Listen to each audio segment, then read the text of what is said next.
You are listening to KELP El Paso. Feed your mind, feed your soul at 1590 AM, 95.9 FM. Streaming worldwide at KELPradio.com.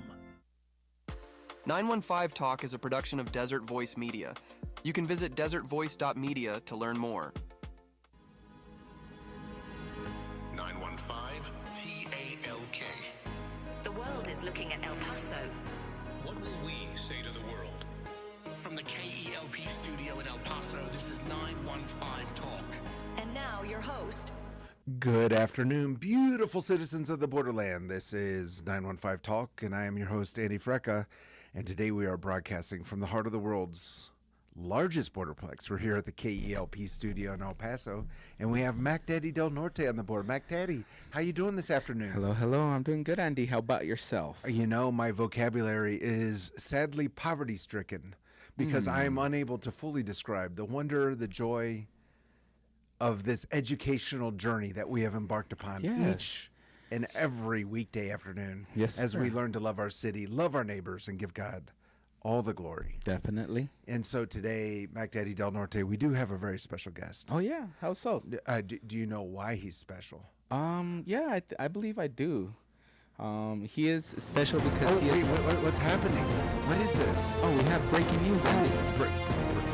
Breaking news? Yes, What's sir. the breaking news? All right, let's hear it. Oh, here we are. Important announcement. You can now feed your mind, feed your soul with the KELP radio app.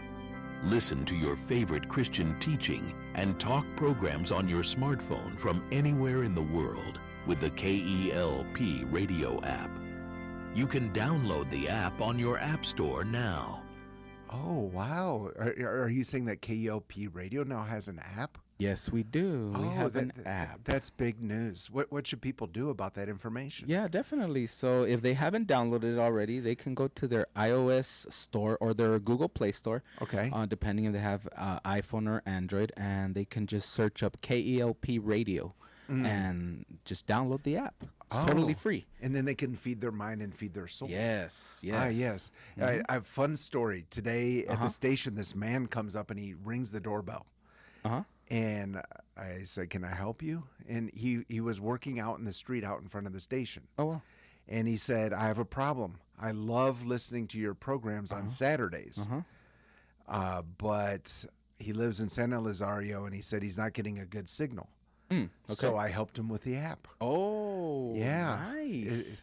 It was pretty fun. And I said, "Oh, and by the way, your truck out here has an AM radio, so you can put on 1590 AM. Nice. It works great right here." Nice. We That are is working great. hard to always improve the signal. That's cool, man. For AM, FM, but it was fun. He was just out working on the street, and he saw the radio station that he enjoys listening to, and he walked in. Wow. What are the odds of that? Huh? Yeah, so that's a lot of That's fun. great. The odds are very good because of all the people around town listening. Mac Daddy Del Norte. Exactly. Yeah. True that. So we have a special guest. Okay, yes. First of all, because he is the unique expression of an endlessly creative God. Yes, sir. Next, a lot of times we say about our guests, we say he is a true son of the borderland. Yes. He's not a true son of the borderland. Ooh, He has adopted the borderland as his home, but but he's a true son not of the borderland, but of the Netherlands. Oh, wow. Do you know about the Netherlands? Isn't that where Michael Jackson used to live? I think that's Neverland. Oh, okay. All right, my bad. Oh, the Neverland. No, absolutely not. The Okay. Netherlands, also known as Holland. Oh, okay. Yeah, okay. but all right. he's made the borderland his home now for 25 years. Yeah, 25 years. Yeah, and he runs Makios Technology. Have you ever heard of Makios? No, not at all. Yeah. Do you know what the word Makios means? No, I don't. We might have to find that out Yes. as well. Oh, yeah. That's why we're here. But we're going to be talking about cybersecurity. Uh-huh. We're going to be talking about internet technology. Oh, cool. And here's the thing. Yeah. I'm afraid right now Uh-huh. that there are people who think that this subject does not affect their life, and they're going to be tempted to switch the dial. Yeah, don't do that. Yeah, don't do that. Hey, with the holiday season's coming up, I mean, Yeah. we need to get educated. Yes, we always need to be educated. That's Yes. right, Mac Daddy Del Norte. So there is a lot for us to unpack over this next hour. So without further ado, let's give a very warm Borderland welcome to the one, the only, Mr. Nils Desmet.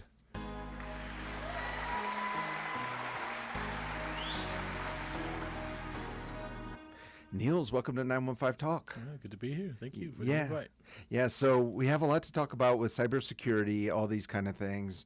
But before we get into all that, let's talk about the wooden shoes. What's going on there? Wooden shoes good. Very comfortable. I wear them on Friday or so it says on our website. Yeah, they're comfortable. They actually are. Yeah. I don't Yeah. wear them. I don't think ever as a child I wore them either. But they are comfortable. I have worn some. So once you left Holland, that's when you started wearing wooden shoes. I never did, and I still don't. But we do have a couple pairs in the house, that the kids have used over the years. Oh, that's fun. And to be, the way to wear them, and especially obviously for farmers, is mostly where they came from, and they would wear thick woolen socks inside it, and they are very comfortable. They're molded to your feet, and it's a special thing. Oh, is it like made especially for your It foot? can be, yeah. It can. Okay. Be. Oh yeah. But there's not like a huge pad on the inside to make it comfortable. No, it's all wood. It's 100% wood, Yeah. and it's still comfortable. It's super comfortable. Yeah. I find that to be so interesting. It's not slippery to walk around on. No, I mean because the bottoms wear like wood. There's coating on it. It becomes just like rough wood. Oh, interesting. Yeah. Okay. Yeah. But I've been to Holland a few times. Yeah. I've never seen anyone actually wear the No. wooden shoes. But yeah, according to your website, occasionally. Occasionally, yeah. Very occasionally. Very occasionally. Almost never. Yeah. I don't think I have. Maybe I should, like at a dress-up party or something like that, Right. just for fun. But Okay, so you've been in the borderland in El Paso for almost 25 years. Yeah, it's a long time. What brought you here? I got here because I met somebody on the internet Okay. before it was cool. I feel like this is we'll segue into our conversation about Very cybersecurity. much so, yeah. I met someone on the internet. Okay. Yeah, and that ended, and then I was here, I was working, and I said, I don't know really what to do further, so we'll see what happens. I stayed. My mom always said, best thing to do if you don't know is just to wait, Okay.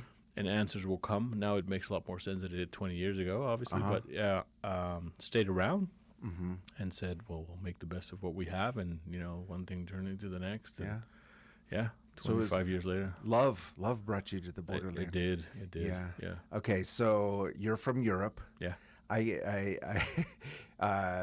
You're from Amsterdam. Close to it. Yeah. Very different from El Paso. Very. Yeah. First impression of El Paso.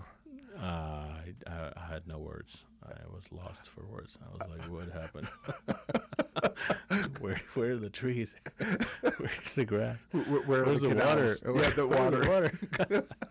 Yeah, it was interesting because it's now it's normal. You fly in from Montana or wherever, coming direction of Montana or the direction from Las Cruces. So you have the the patch over Fort Bliss, and you see all the little pods of these mounds of sand and foliage, if you can call it that, like in the desert. I'm like, what is all this stuff? I just let it all happen. Yeah. And now it's obviously it has an amazing amount of beauty for me because I've built a life here. Right, Yeah, of course. Yeah, I will say for myself, because I'm relatively new to the borderland, Yeah. it takes a minute to get used to. It does. But then it can grow on you. So It grows hard on you, yeah, for sure. That's so great. Again, before we get into this conversation about internet technology, cybersecurity, and all that, I understand that kind of in that past life, you were doing a lot of sales. I did a lot of sales, yeah. Uh-huh. I started a shoe business. A shoe business. Yeah, it was Tell me about phenomenal. that. My dad was putting on Holland. Besides the wooden shoes, You that's do have other shoes. We do have other shoes. We actually, it's actually a really there's a lot of really advanced craft shoes that are made. Very, very good brands of shoes are made in Holland. It has a big history in the shoe business. Any case, my dad liked good things, and he went to a really good shoe store in the town that was close to where we lived. And as we were sitting there, I was sort of naturally started to help him, like, no, those don't look good. Those look, I don't know about those. And the owner of that store said, well, you're a really good salesperson. You should come work here. And I said, well, I'm 14. I can't work legally. He says, well, call me when you're 15. And, I looked at the clock the way my son did, waiting for him to turn 50 so he can drive. And I looked like a puppy. I sat there by the clock waiting for me to turn 50 because I couldn't wait to start working. And I called him, and the weekend after, he said, yeah, you could start. And it was the first experience. So I learned a lot about really high-end shoes. You're talking about, Allen Edmonds and the good things. Yeah, Okay. for sure. And so that's how I started in the sales business, and then I went, moved on to other more sporting goods. I did for a while. What else did we do? And then I went to college and started in the computer sales, computer parts. That's kind of where the passion sort of started for the tech stuff. Gotcha. Yeah. So you've done sales in Europe, around the world, I think, from what I understand. Yeah.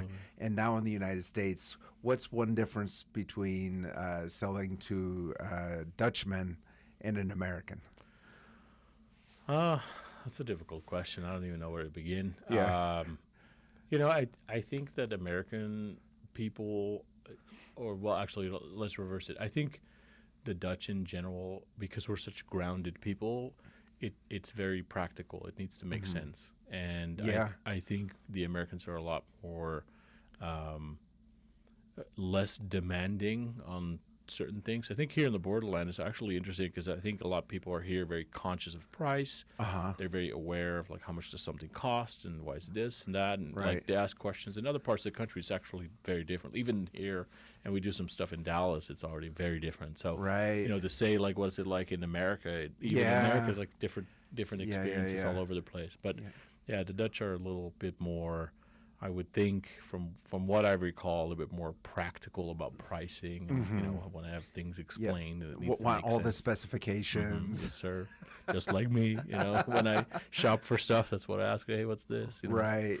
Yeah, I find those cultural things to be super interesting. Oh, sure. And even, like you said, there's a difference between El Paso and Dallas. Yep.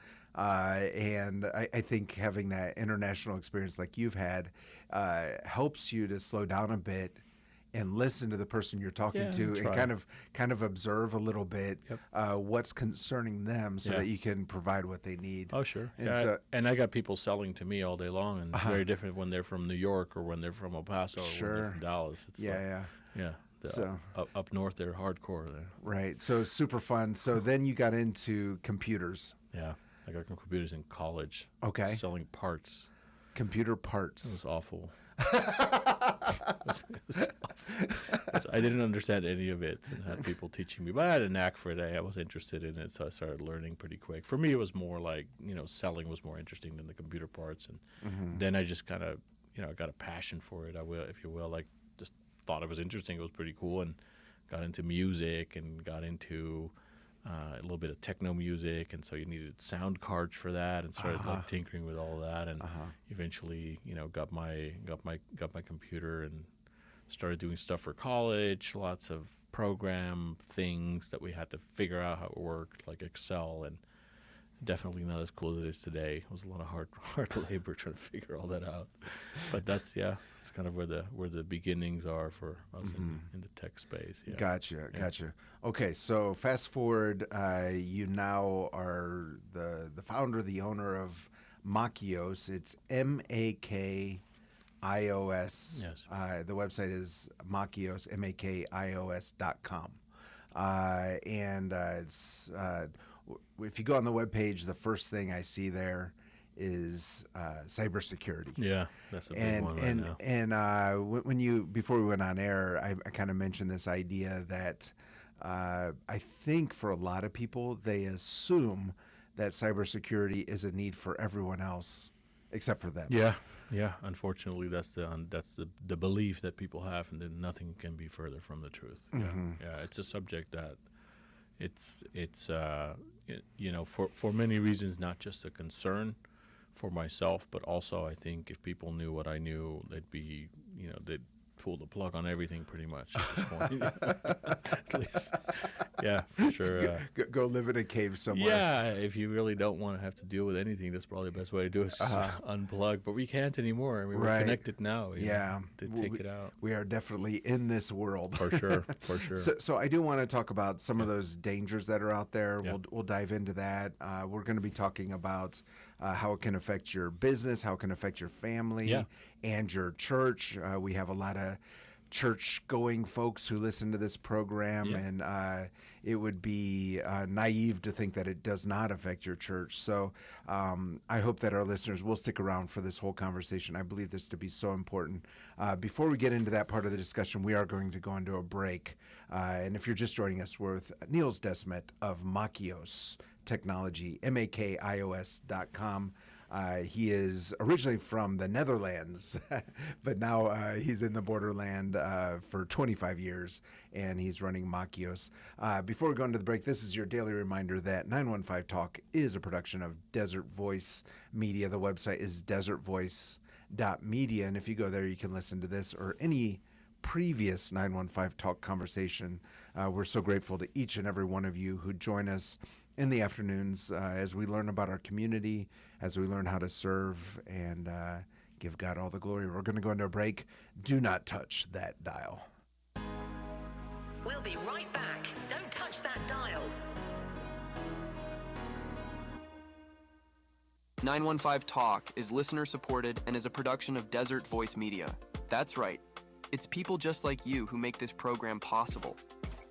Together with Desert Voice, you can learn how to better serve our neighbors and pray for our community. To become a Desert Voice Media partner, you can visit desertvoice.media. That's right. That's the website, desertvoice.media. Take a look and join us today in reaching our borderland for Christ. 915. Testify. I got stricken with this horrible disease called multiple sclerosis, and I was given a 4-year death sentence. I said, no, I'm not going to take this. And I said, no, my God is greater. With God's help and the encouragement of my family, I did what was necessary. I did what I needed to do. Something I always wanted to do since I was 11 years old. It's getting into the Border Patrol, and I succeeded. It was a gut check and a real kick in the teeth, if you will. I had always been a sports player. Always been active since I was 3 years old in sports. And this year, I celebrate 14 years with my wife. The 14 extra years that the Lord's given me, I was able to marry my wife and have the children we have. My name is BJ Hunt. I'm from El Paso, Texas, and I give all the glory to God. I wouldn't be here if it wasn't for what He did for me. And if He can do it for me, He can do it for you. And they overcame him by the blood of the Lamb. And by the word of their testimony. desertvoice.media. Hey 915 Talk listeners, streaming worldwide. We start looking at biological systems and approaching them from an engineering standpoint. And he had a tiger as his pet. That little boy was me. From Mafia Princess to God's Princess. You hear about God, but you don't ever see God. Jesus was there all along. Desertvoice.media. Christians are called to be ambassadors of truth. And let's learn to love our city, love our neighbor, and give God all the glory. This has been 915 Talk, broadcasting every weekday from 4 to 5 p.m. We're back. You're listening to 915 Talk. We are back, and you're listening to 915 Talk. I'm your host, Andy Frecka. Today we're with Nils Desmet of Makios Technology. They're right here in El Paso. We're about to get into a conversation about cybersecurity. Before we go into that conversation, I just want to mention a couple things. If you have a question that pops up, you can absolutely send that into the station.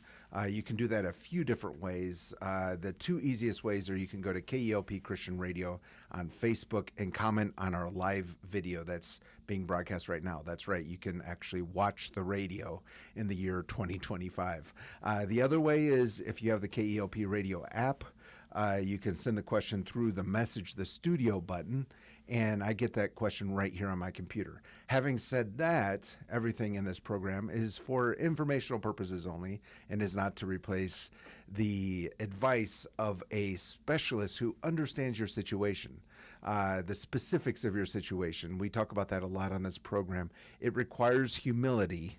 It requires humility to reach out to a specialist. Let's be people of humility. Let's reach out. Let's find people who know more than we do. I know I do that here at this radio station all the time. I cannot possibly know everything about everything. Yeah. So that's just a little plug there. But having said all that, Nils, let's dive into this cybersecurity thing. Over the break, you brought up the subject of Black Friday. Yeah, it's coming. Yeah. So that means, new ways for, potential bad actors to take advantage of you. And a lot of people are looking for deals. Mm-hmm. And so what's on the person's mind is a deal. And I put a deal in front of you. It may not be a deal that you're looking for. It may get you on the short end. Right. Of it. Yeah. So. Yeah. Well, I like what you said. It's you're looking for a deal. And so I think the psychological part would be that you see a deal pop up on the internet, right, and because you're looking for it, you assume that that's the answer. Correct. And what would be some of the signs that this is a bad actor? I think first you should preface that by saying, like, your mind wants to believe what your mind wants to believe. And wow, so yeah. If you already in the concept of knowing that most of the United States is going to be looking for a deal, and you're a bad actor or you're a hacker or someone that's looking to get people to click on stuff, and 90+% Greetings, of KELP problems, listeners. This is sorry about that. and 90+% of attacks are still done through email. Then all you need to come up with is an email that looks, interesting to someone that is in that frame of mind. I mean, right. It's those types of events that are really helpful for the bad side, right, to take advantage of you. And yeah. So one simple idea is beware of great emails that show up from sources that and addresses that you don't know. Even addresses that you do know, or a lot of times there's impersonation. So the emails will be sent looking like it came from someone, and it's not difficult to spoof that. And so you really want to make sure you look at the little details, and clicking on things in emails is generally not a good practice. Right. Sometimes you have to, but you just need to make sure you pay very close attention to it, especially now. Be slow to click on that link. Yeah, I think so. There's ways that you could, there's really cool websites out there that you could use if you're in doubt. A lot of people ask me that, well, can I open the email? Excuse me. And opening the email itself is not that big of a deal. It's what happens next. Okay. And so, excuse me. So there's a website called virustotal.com. You can load a virustotal.com. Yeah, virustotal.com, and you can load a URL into that site. So you just copy paste into the site. Yep, the link that you're being sent, you can copy that link. Okay. And you can send it to that website, and that website will then execute the link, and it will reply to you and tell you whether or not you should or should not click on it. And that helps a lot. If you're in the corporate world or when you're running in a business environment, you have tools that you can implement that will do that for you on the spot. Okay. But I recognize that not everybody at home has those types of tools, so you want to have tools. That's a really good tool that I use quite a bit myself. That's really cool. Yep. So even as you were explaining this, I did it real quick. So I opened up an email that was sent to me today from someone I know personally. Yep. It has a link in it. Yep. I know the link's okay, but I just copied and pasted it into virustotal.com, and sure enough, my friend sent me a perfectly benign link. Everything's good, but sometimes I do receive emails, and often it'll be something like you owe us money, like a bill. Yep. And I'm like, I'm pretty sure I don't. Yep. But there's always like, if I owe someone money, I Yep. need to pay. Yep. And there will be a link there, and I don't want to click on it, and I don't know what to do next. So, Yep. so that's a great tool. Yeah, and it's for us here on the board, like, for example, that you owe us money, the big scam that happened, and they just revealed it. I think they walked away with $10 billion or something because of the scam that was related to the toll roads. Well, we don't have toll roads in El Paso, so for us it's like, ha, what? But I have clients in Dallas and other places where there's toll roads, and they do have, they're subject to being caught in that web. Right. Because for them, it's real. Toll roads are a thing, right? So, it's these. You always kind of want to be suspicious. There's a term that we use called zero trust. Zero trust. Zero trust. It's a big term that we use constantly. That's a sad idea. You do not trust anybody. Yeah. Oh, wow. Yeah, that is just it. Not even the guy sitting next to you at your desk. And then if you take that approach, I mean, you kind of, people can you become paranoid? Not necessarily. You just, it makes you more aware, and it makes you take a second to before you do something. Yeah. And we here in the U.S. are, in a way, a lot more free-spirited, like, nothing's going to happen. I'm okay. Like, you kind of started with it too. Yeah. And then you end up, hurting yourself and, your family, potentially your business, and it could have been prevented. Right. With some small things to apply to your way of handling that and dealing with that. Yeah, and I think that very short term you use is so important. You say you take a second. Yeah, take a second. Check it. Yeah, so often you can be in a situation, you can feel that urgency, and you can end up in a world of hurt. That's what they want. And yeah, exactly. Yep. And I even have an acquaintance who works in cybersecurity and got scammed because he felt an urgency. Sure.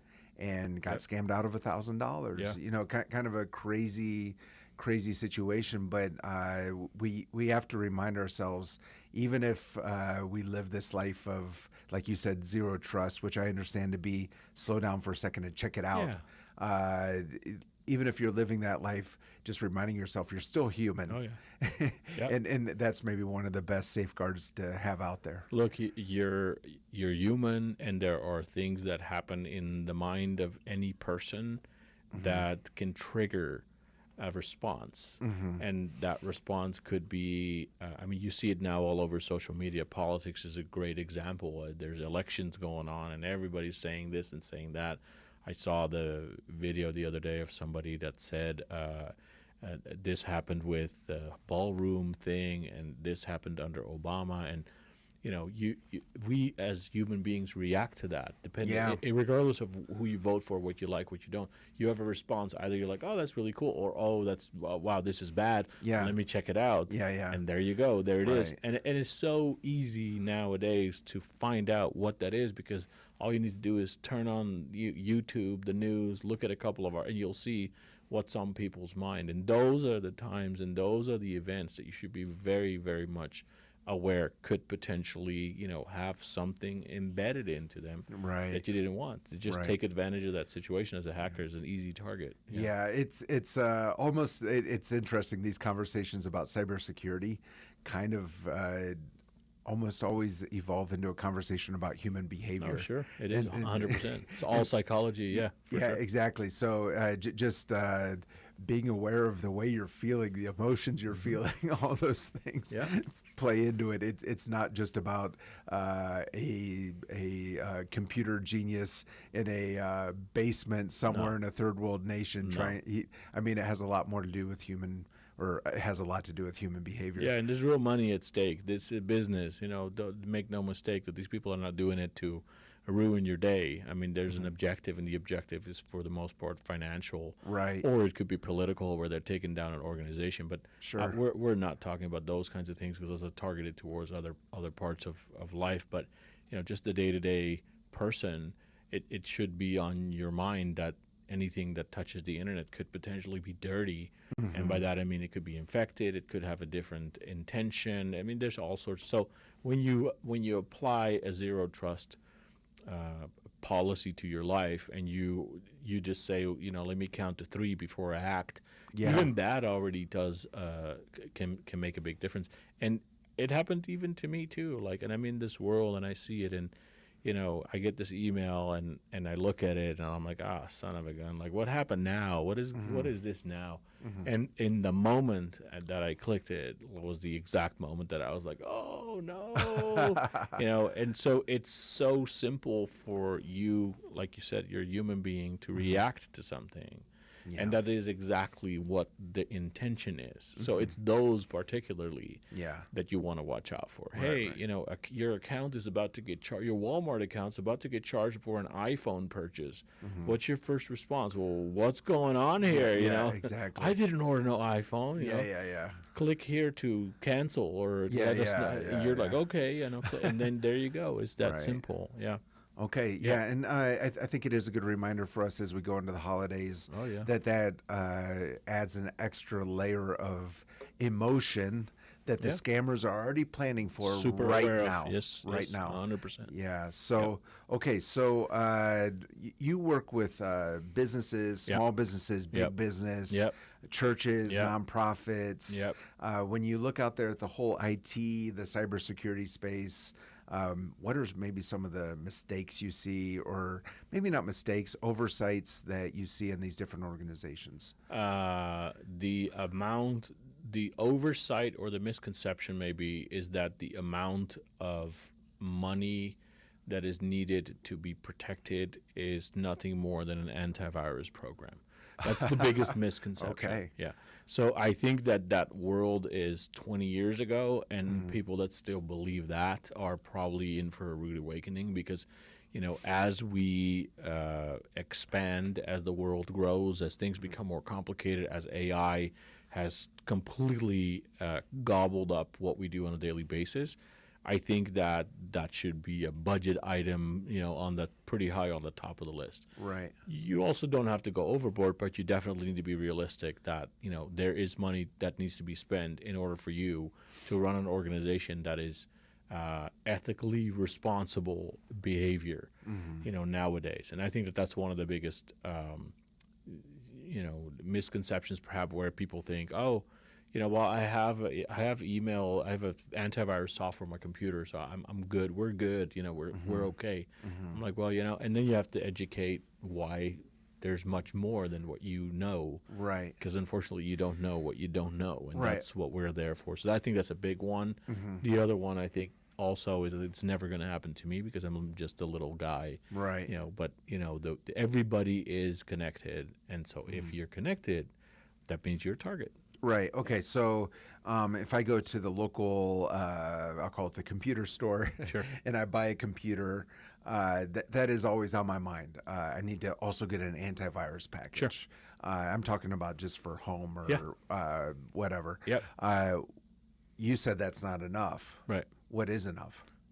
Nothing is enough. Okay. Yeah, as long as you're connected. What's enough is pull the plug. Then you have enough. Nothing's going to happen to you. Right. Okay, but then let me ask you a different question. A little dramatic. Yeah. So true. What are some other steps I can take? I think a better question is what's realistic? Because obviously it also, and my attorney always is very eloquent about it. It depends, Nils. What's going to happen? It depends. Yeah. So this is also one of those, it depends. Like your target, what industry do you operate into? Like, are you, or for example, if it's on a personal level, it's not hard to find out who moves the money in El Paso. Like, it's not difficult to know who the wealthy people are. Sure. If you're a wealthy person, that means one thing you have is what I want as a hacker, and that's money. Okay. And so it's easy for me to just start targeting this individual and following them and coming up with a strategy. So in whether it is business or whether it is, well, anyway, we're going to go down a rabbit hole here that right. But you're saying a high net worth individual. Oh yeah. They're going to know who you are, and you need to have even more layers of protection. Correct. Yeah. So in their case, it's more complicated. and other people that may be in a different position may not need those kinds of things because they don't have the same exposure, right? If you look online and you see certain people that are, again, showing up at these events, making massive contributions to stuff, I mean, all those people are potentially a bigger target. Or you can just simply do an internet search, richest people in town. And there's, this is a what do you call it, a rabbit trail that we can go down for hours on end. I bring it up because it's important to say, okay, what is the business that you're in is also going to define what type of protection that you need. That's the it depends part. If you're in any type of medical field, whether you are a clinic or whether you're a hospital or whether you're just a doctor with 2 assistants, anything that's touching on the medical is compliance. So compliance now becomes the driver. And so if you don't have a compliance industry, should you still put the protection in place? Well, if you're going to ask me, I'm always going to say yes, of course. But if you are compliant, you for sure need to have it because it's regulated. Right. So to make sure I understand what you're saying, like for a doctor, it would be something like, I assume a compliance issue is something like patient records. Yeah, HIPAA compliance. Yeah. So that PCI, so that someone can't just hack into your computer system and get patient records. Yep. So that's a requirement. And you're saying you might have a totally different business.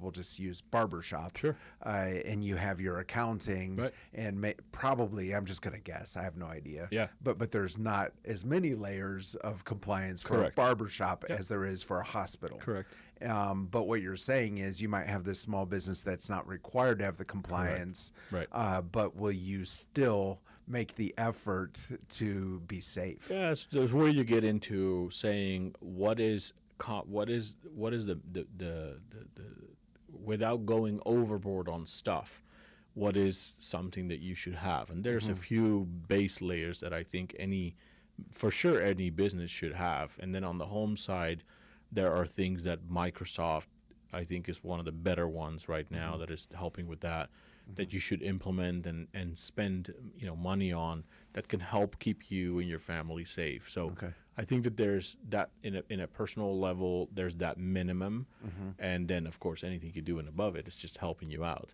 Inherently, hackers are very lazy, right? If the target's easy, that's but it's very much the case. Like not all hackers, but the general group, if we can call it that, that is going after this stuff. There's a reason they didn't go to college and get a normal job. Well, I think some of them are really smart people, I mean, they're very bad people, but they're also very smart people. That's my point. They didn't put in the work to have a normal job. It's very sad. It makes me, every time I see these things online, and I'm like, man, people got, their retirement fund got depleted because they clicked on something they weren't supposed to. It makes me sad. Right, of course. But to go back to your initial questions, like what's enough, I think the basics is where you should start, and that for a family should be, Microsoft has their Microsoft Family Plan. It's $120 a year. It's $10 a month. It's practically free, and it helps to protect your email. It helps to protect your computers. It gives you some safeguards and some guardrails that you can implement that is pretty basic, and at least do that. Like, don't trust that the antivirus you bought 15 years ago is still going to do anything. You're really going to need some technology from some, well-known firms that help to keep you safe. So on the home level, it's that, and then there's... So hold on. I want to make sure our listeners hear this. So what you're saying is there's a level that is beyond just antivirus. Yep. Microsoft offers it. Is it Microsoft 365 family? 365 family. Okay. And you're saying it costs about $10 a month. Yes, roughly. $10 a month for 6 people. So you can have 6 of your family members on there. Yeah, it's great. This isn't paid advertising. This is informational.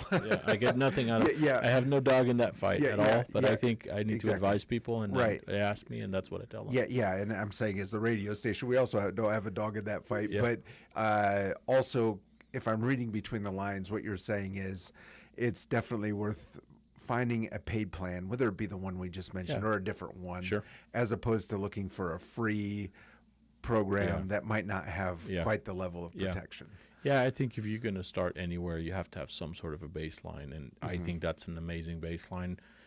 I use it myself. I'm a Microsoft person inside and out. That's obviously my background, but There's others out there, other options out there that you can explore.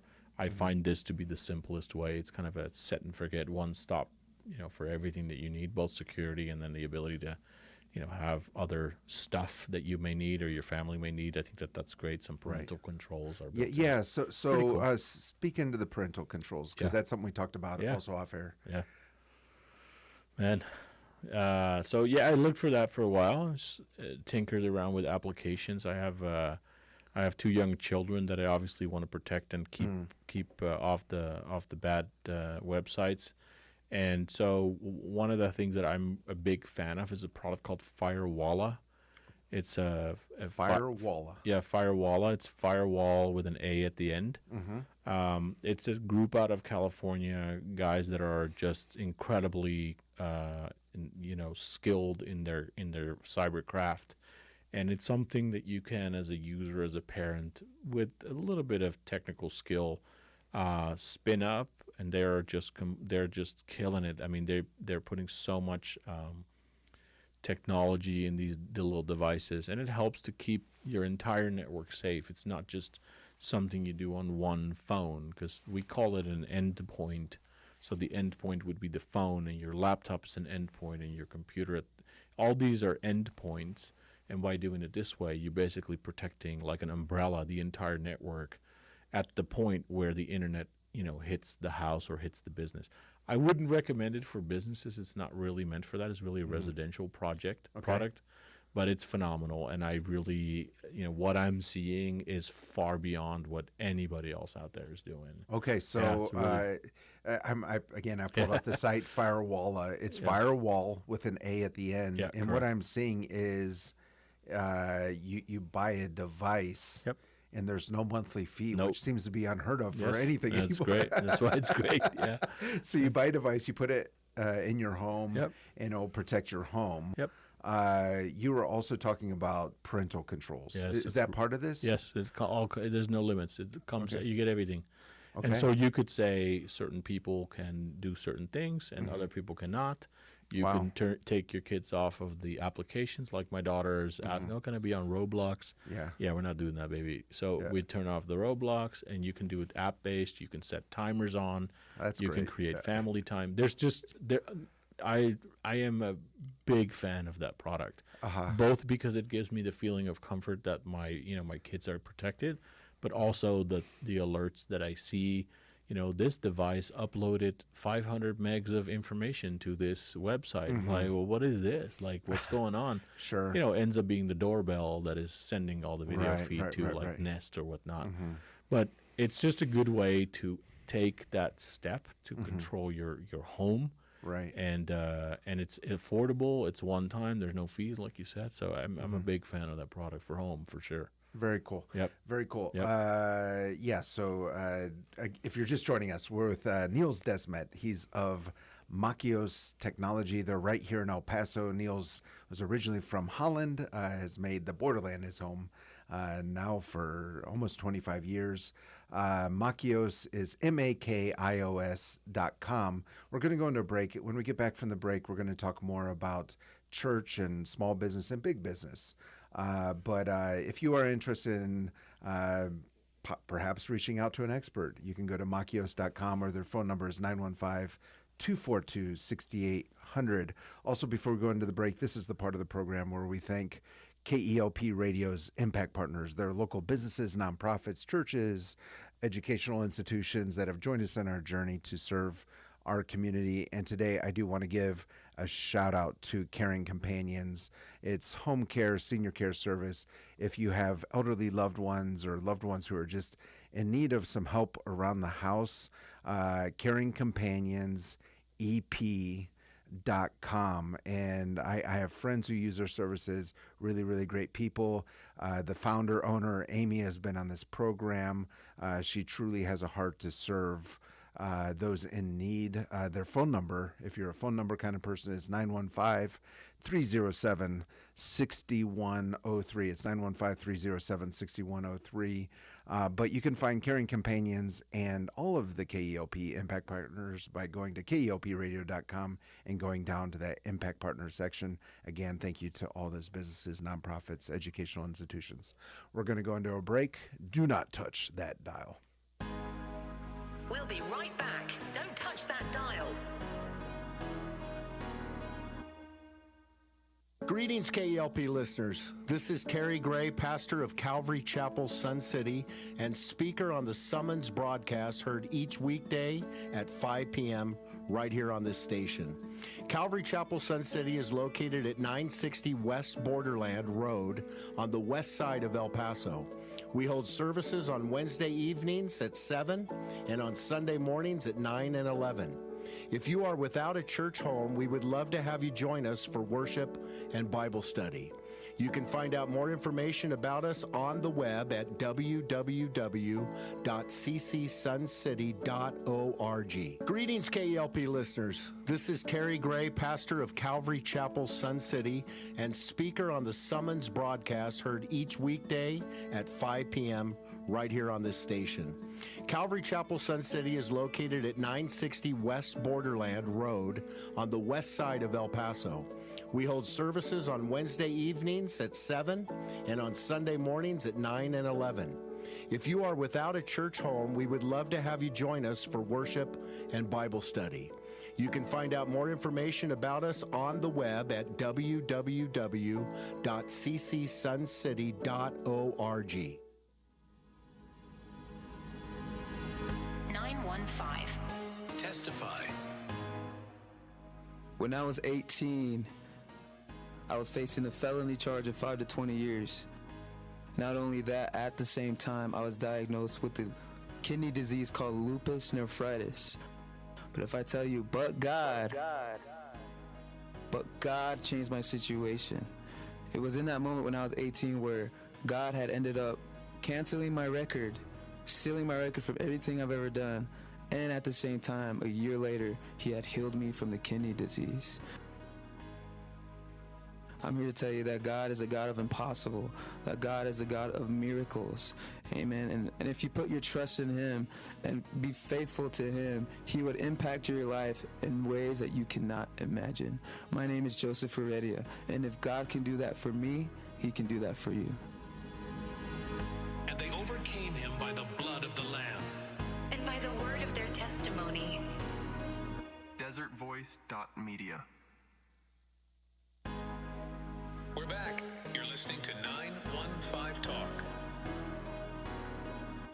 We are back, and you're listening to 915 Talk. I'm your host, Andy Frecka. Today we're talking about cybersecurity. Yes, it affects you. And we're with Nils Desmet of Makios Technology, MAKIOS.com. We were talking a lot about just cybersecurity in the home, about how not just having an antivirus is not enough. And then, man, this program goes by so quickly, Nils. And we have so much more to talk about. During the break, you said, all this cybersecurity is kind of like a child being given a weapon and just being told, figure it out without an instructional manual. And so I do believe that it is so important for our listeners and for me to be reminded of so many of these things. We need to stay vigilant. What would you say to a small church who thinks that this does not affect them? Yeah, that's just simply not true. Any IP, and an IP is nothing but a number. Any number that touches the internet is a target. Period. Okay. That's the end. Hashtag the end. Mm-hmm. Literally anything that is live, anything that has a signal can be picked up, and there's people scanning, every IP on the internet all day long. Mm-hmm. And these IPs are responding. Mm-hmm. And they're saying, is this port open on your network? And the IP responds and says no. Mm-hmm. Or it says yes. Uh-huh. Or it doesn't respond. And so, to say that you're not a potential target is just silly because it's not true. And sometimes there could be groups that say, let's look at this industry. The medical industry was under for a long time, and still is, under a lot of scrutiny because there's information to be had. So in that particular case, we look at the attack pattern, and people are looking for information. If I know that you have XYZ procedure on Tuesday, let's just say, that's information I can do something with to cause you to react. Yeah, of course. Because you, in your mind, is like, yeah, I have an appointment. Hey, this is Dr. So-and-so letting you know that you're having an appointment on Tuesday. We're going to have to cancel. What's a better way? Can you click this link to reschedule because, we were fully booked? To you, it makes sense because you have that. So if I can get into a system where that information sits, I can now plan my route, and it's not very difficult for me to get you to respond to something because it's not something that's untrue to you. Right. And so these medical facilities are full of information like that that people are after. So when they attack a medical facility for whatever, they go and find out what type of information is there. What's the number one thing that people are looking for? It's information, social security number, Medicaid IDs. This is stuff that people can sell. There's money to be made with that information. I mean, we won't go into the details about what that all is, but definitely not true that you're not a target. And a church is the same thing. You got members, you got donations, you got people that potentially, run the credit card certain part of the month. Yeah. However they run the church is how, where there's the information that's there can be used either against them or, can be hijacked somehow. Yeah, I think, of course, the donation information is huge, particularly credit card information that can be in a computer. And even if it's a small church, usually they're getting donations now digitally somehow. And so how are they storing that information? And what a tragedy that would be for a church to have compromised its own members' credit card information when, of course, the members are being generous, contributing to the kingdom of God, and the church could unwittingly open up that door. What would be maybe one or two steps or thoughts you would have for churches who haven't put a lot of thought into this? It starts at the perimeter. It's just like I always explain it like a house. So the first thing you do is you enter the driveway. Like, is there a fence around? Is there a perimeter around that particular property? And if there is, that's your first line of defense. That's where you begin, and that already controls a lot of inflow and outflow of information, whether it be inbound information, downloading from the internet or sending stuff out to the internet. So that's what we call perimeter defense, and perimeter defense is something like the firewall if you're at home. So it's right where the internet hits the house is where you put the protection. And as church, we do the same thing. Okay, but, so for business grade. Yeah, I like this explanation because I think with the internet we can think of like a cloud in outer space, but this creates a picture where we actually see a physical wall in a way. And what you're saying is the physical wall actually has value in the internet space. Yeah, the word firewall is to keep the fire from going through the wall. Like so, if you have two suites that are connected, there's a wall in between, and that's fire rated to keep the fire from one suite to prevent it from going to the other. It's the same concept here. Letting it through or you don't. Right. And then the next step is, okay, I get to the front door. Was the front door unlocked? No, it has a lock on it. So that's the second line of defense. And so you layer all these little pieces on there, and by the time you get to 3-4 different pieces, like you have a dog and the dog starts to bark, that's another layer of defense, et cetera. And then you get to the bedroom or to the safe that's in the closet, and it has a lock on it. So then another layer of defense. So you see all these little pieces that stack up, and they prevent and make it really difficult. Right. So for home security, you mentioned this device called Firewall. For a church, you would probably recommend something a little bit more sophisticated. I think for a lot of churches, particularly, of course, churches that aren't real big, budget is a concern. Are there some steps that can be taken that aren't super that won't hit the budget too hard? I don't want to plug too much because that's going to make it look like a commercial. But we are a partner of a company that is out of Washington, Seattle, Washington. They've been our partner for 20 odd years, and they provide a security appliance and licensing that does all the magic for business. Okay. There's more involved in it, but like that's a different price point. But it's at the end of the day, look, if your church has to shut down because all the members are leaving, and because they lost all kinds of sums of money, that would be a bit more expensive than Sure. and we talked about this earlier. Like there has to be a realistic expectation of what it costs. It's almost like internet and phone services and rent and cybersecurity. Like it needs to be part of your budget somehow. Right. And we're talking about maybe a couple $100 or so, depending on the size of the church. Okay. It doesn't have to be excessive. You don't have to spend thousands of dollars a month on all kinds of crazy security. There's small systems out there that can help protect at the perimeter level. And then you have the software, software side of it that you would install on computers, and like what I said with Microsoft earlier for business, the same thing. There's tools. Yeah. Yep. Yeah. So I feel like I need to say this because some churches might be tempted to say we're just going to trust in the Lord. Yeah. And what I want to say is if you know what to do and you don't do it, that's sin. And so I think there is a lot of, when we get into our cars, we put on our seatbelts. And it's a little bit like that. Yeah. And for that's the wise thing to do. That's, we can't just say we trust in God and drive 120 miles an hour down I-10 with our without our seatbelts on. Sure. So there's a part of common sense definitely that has to be applied to cybersecurity all day long. Yeah. Yeah, we're running so short on time. Sorry. Real quick, what would be a difference between a church and a business? It's very similar. I mean, it's in the world of the internet and the way things are connected. It really doesn't matter if you're one guy in your working a podcast from your bedroom and that's your job and that's how you make money, or you're a multi-employee 50-user business. You're connected to the internet and there's IP traffic. There's information, there's people touching on it. It's the same. I don't think that there's much of a difference.